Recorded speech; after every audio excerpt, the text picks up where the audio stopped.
That was my first, but I started I really feel, Brad, that in 1983, in November of '83, I came here to Cleveland and at WEWS TV5, and I mean, I was there 3 years, as a weekend sports anchor.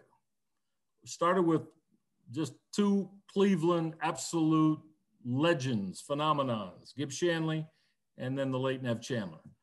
And being able, as I was still in my 20s, so being able as a young sportscaster to have that kind of opportunity and to be able to work with those two in particular, whom I was around and saw every day and worked with, talked to, associated with every day, that too, those kind of things, I, listened a lot, kept my mouth shut, learned a lot, and, saw how they went about their daily grind. And those things too, to me, I mean, because, here in Cleveland, to me, and it's amazing, people always used to ask me, well, who do you think was better, Gib or Nev?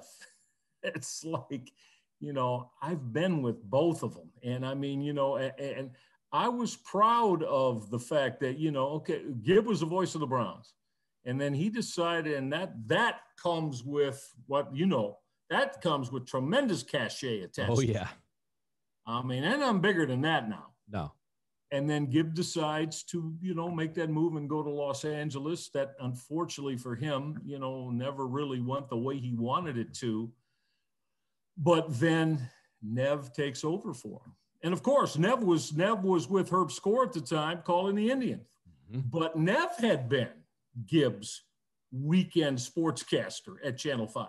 Ah, no kidding. Okay. Yeah, I'm going to say, goodness, I'm going to say for 6 or 7 years, Nev was a weekend guy. Gib was, the number one guy from Monday through Friday, and Nev did weekends. And then during that period of time, when I came to Channel 5, as I said, as Gib's weekend guy, Nev was doing the Indians on radio, on WTAM with Herb Score. And then during the winter, he called the Cavaliers television package on WUAB.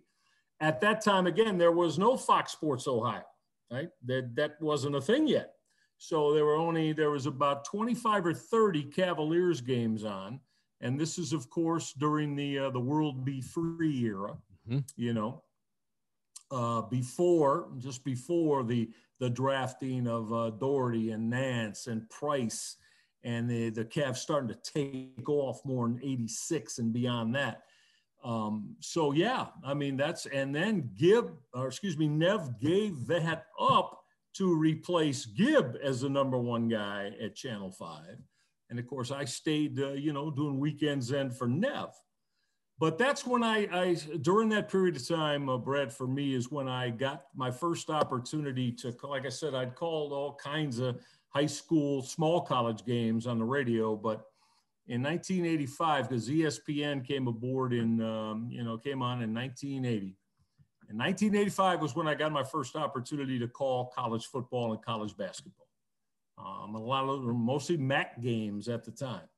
So, after that, I'd been at 3 years at Channel 5, and it's like, boy, obviously I'm doing weekends at Channel 5. Well, I can't do the weekends and call these games too. So that's when I decided, I'm gonna take a shot and see what I can do as a play-by-play caller. And so I did, and then, so while I left Channel 5, I never left Cleveland. I stayed living here. And so that's kind of how everything turned out to, get me through then getting the Cavs job, as you said, in 93 and 93, 94 season.